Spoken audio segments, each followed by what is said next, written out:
I'm George Curtis. Welcome to It's Your Law. Each week it's my privilege to bring guests that make us think. They often make me think. Sometimes I agree with them, sometimes I don't, but I always learn something. And from your calls and cat calls, I understand that you learn something now and then too. We like to bring people who make the law, enforce the law, or have something to do with what our laws are supposed to accomplish as social engineering. And we hear mostly from people who are disappointed.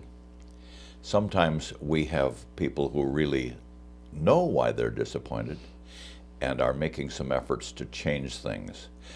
Today's guest is an author. She's also been a legislator, and she's currently a candidate for the Congress, and her name is Terri McCormick. Welcome to the show. Thank you, George. I'm delighted to be back. Well, it was fun to have you before. I've seen you with different hats, and it was exciting when I found out that you were writing a book. I was very, very curious. So curious I bought the book.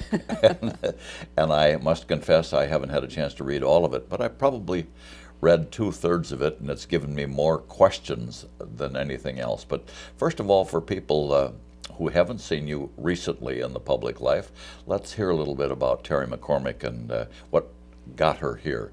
I remember 6 years in the legislature, wasn't it? Exactly. I self-term limited. I told the people that I would be there for 3 terms in public office and kept my word to leave the State House. I believe we'll have a lot more representation of the people if we did honor term limits. I'm an advocate, and if elected to the United States Congress, I would certainly push that piece of knowledge forward. I don't believe we'll get a bill passed to that effect, but I think we would need to take a look at how we would pull that forward. And even before Terri McCormick, the politician, you're a real person with a real life, a real family. You're educated, I think, a bachelor's and a master's degree. Was education your field? I began in international foreign policy, actually, with a political science degree, and then taught at the University of Windsor and did pretty extensive research in the Great Lakes with the Great Lakes Commission at the University of Windsor.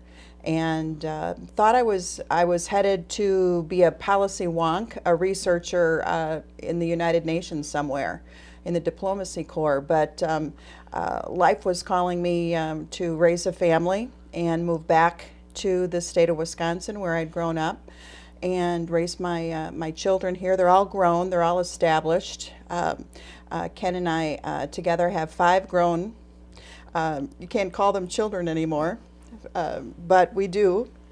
And we even have a lawyer in the family, a banker. Kelly just graduated from medical college and is doing a residency in Michigan.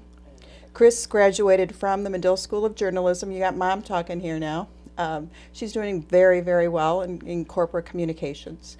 And our youngest will be graduating from St. Norbert this year, and we're very proud of all 5 of them.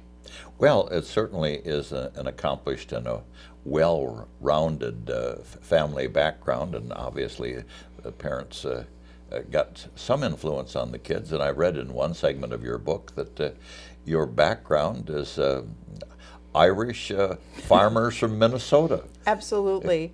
Very determined Scotch-Irish background. My father's dad and his grandfather started the McCormick hay rake manufacturing businesses in both Chicago and Minneapolis. And yes, there's always a connection if your last name is McCormick and you're a manufacturer in the early 1900s. So yes, we are connected.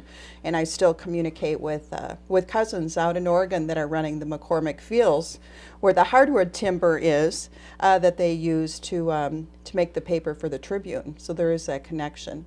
My mother's family was very established in farming after the Civil War. They were given land, as the soldiers were, if you're part of the Union, and established themselves as early pioneers and leaders in their community.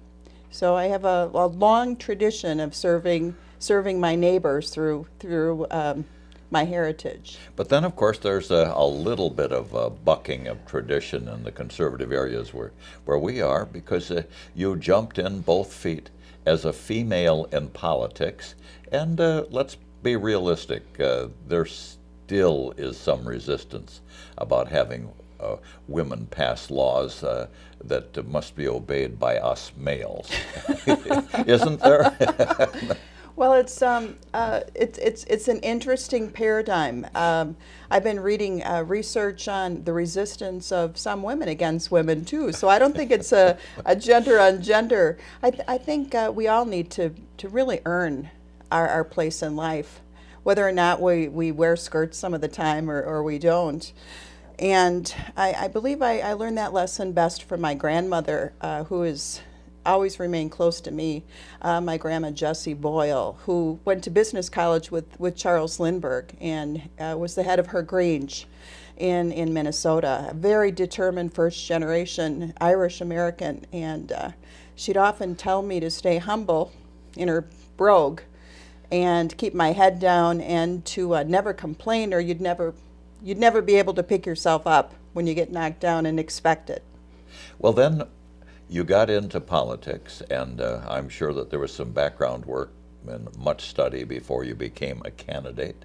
You seem to, according to the book, have no difficulty in knowing that the Republican Party would be the party of your choice. But then when you got to Madison and saw how sausage was being made, you didn't seem too sure there was a difference. And you weren't too sure that anybody should be forced to eat the sausage.